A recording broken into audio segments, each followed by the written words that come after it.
Hello and welcome to Continental News Network. It's February 2nd, 1848, and the Mexican-American War has finally ended with the Treaty of Guadalupe Hidalgo. This two-year war began as a border dispute between Texas and Mexico. Southerners rushed to support Texas, hoping it would be added to the Union as a slave state, its large size greatly increasing their power in the House. However, Northerners were reluctant to support the war for the same reason. They feared that Southern slave power would take over. And now we have a clip of President Polk announcing the signing of the treaty. I am proud to announce the signing of the Treaty of Guadalupe Hidalgo. The war with Mexico has finally come to an end. Texas's border is set at the Rio Grande, and Texas is now officially part of the Union. Today, September 20th, 1850, the final bill of the Compromise of 1850 has been passed.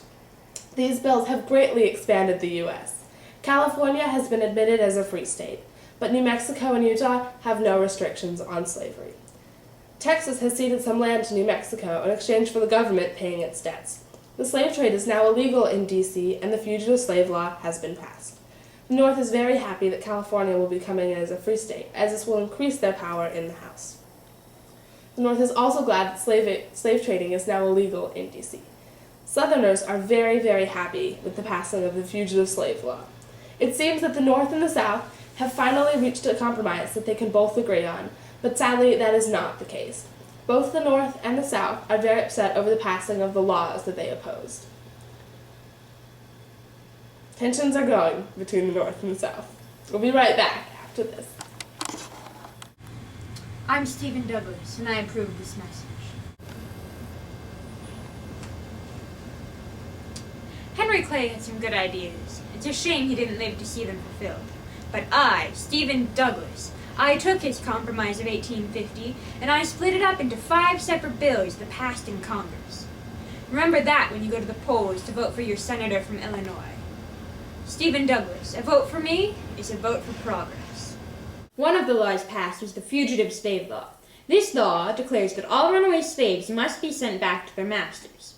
Even if the slaves have reached free states, they can still be recaptured, and now Northerners must assist the slave catchers. The South is giddy with this victory, but Northerners are extremely upset with the laws forcing them to aid slave catchers. Some Northerners are also accusing courts of declaring free blacks to be slaves even when they are not. We have live footage of a slave being captured. What a beautiful night in Pennsylvania! Help! I'm an escaped slave. Help me! Okay! You're in the North now! It's okay! No! You have to help me bring him back. He's my slave. This is a free state! Too bad. He's from South Carolina and the Fugitive Slave Act says you have to help me get. Come on.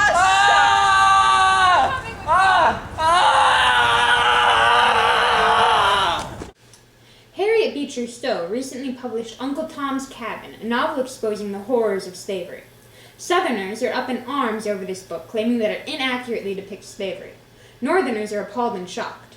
In any case, the abolitionist movement in the North is now more popular than ever. Hello, I'm Harriet Beecher Stowe, and I recently published the book Uncle Tom's Cabin. This book is a startling expose of the horrors and terrors of slavery. And now we have your limited edition copy. Leather-bound, gold embossed cover, with a foreword by yours truly. Call right now 1-800-ABOLITION to get your limited edition copy of Uncle Tom's Cabin, the book that single-handedly started the abolition movement in the North. It is May 30th, 1854, and the Kansas-Nebraska Act has just passed. This act, designed by Senator Douglas, opened the territories of Kansas and Nebraska to expansion and is allowing the settlers of Kansas-Nebraska territories to vote on whether they will be slave states or free states. Southerners are happy about this act, as it opens the possibility of slavery above the 36th parallel, the line determined in the Missouri Compromise. Northerners, however, fear this will happen, and that slavery will no longer be able to be limited.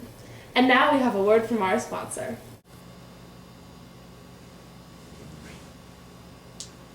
Some have accused me of being greedy and capitalist, but to those critics I say nay.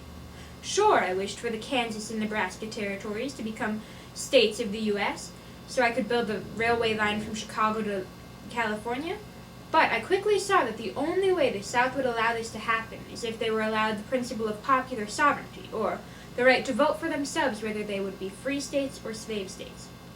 Congress agreed with me and passed my Kansas-Nebraska Act. Keep that in mind when you go to vote for your senator from Illinois. Remember, a vote for Douglas is a vote for progress.